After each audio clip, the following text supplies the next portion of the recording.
Let's bring in a guy who knows that city well, former Illinois Governor Rod Blagojevich. Nice to see you, sir. Good morning to you. I'm going to share a number that I think you're very familiar with. Year to date in Chicago.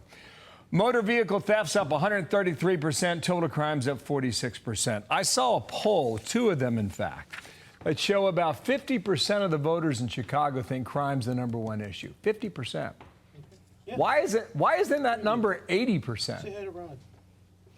Well, whatever the number is, it's everywhere in the city of Chicago. It's no longer confined to the low-income poor neighborhoods, which shouldn't be the case. We should try to do something about fixing that. But it's all over the city, and you're right. It is the seminal issue in this race for mayor, and the two candidates have very different views on how to handle it. Paul Vallis, the more moderate centrist Democrat, wants to hire more police officers, wants to restore police officers walking the beat. Brandon Johnson has said in the past that he supports defunding the police. He has been saying over and over again that instead of hiring more police, he wants to hire more social workers. On education, there's big differences. Vallis supports charter schools. He ran the Chicago Public Schools. He was credited with a lot of the reforms. Brandon Johnson was a school teacher, is against charter schools. On taxes, Johnson wants $800 million more in taxes. Vallis has said he won't raise taxes. And when it comes to paying water bills, Johnson is apparently over $3,000 in arrears, just paid it evidently. And as far as I know, Vallis has paid all the water that he uses. By all accounts, it's going to be a close election. We'll see how it goes. Randy Whitegartner, the teachers union, was there. I think she was there yesterday. Man, she was at the podium, and she was hot on fire. That's what's happening in Chicago. You know what's happening here in New York. You're very intimately familiar with the criminal justice system yourself. What do you think about what's happening with the former president, generally speaking? I think this is the apocalypse of our democracy. They're doing to a Republican president at the major league level what they did to me, a Democrat governor, at the AAA level. I went to prison for things that are not crimes. They're charging President Trump with things that are not crimes.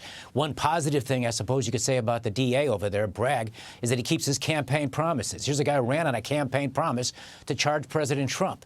The other thing you can say about him is he's violating his oath of office and destroying the Constitution and the rule of law. And if anybody ought to be going to prison or charged with crimes for this episode, it ought to be that DA. These weaponized, uncontrolled, corrupt prosecutors are going to destroy our democracy, steal our freedoms, and take from us, we the people, our right to choose our own leaders in elections. Oh, wow. Well, we haven't seen the indictment yet, and maybe there's something in there that could change your mind. Is that possible? My experience...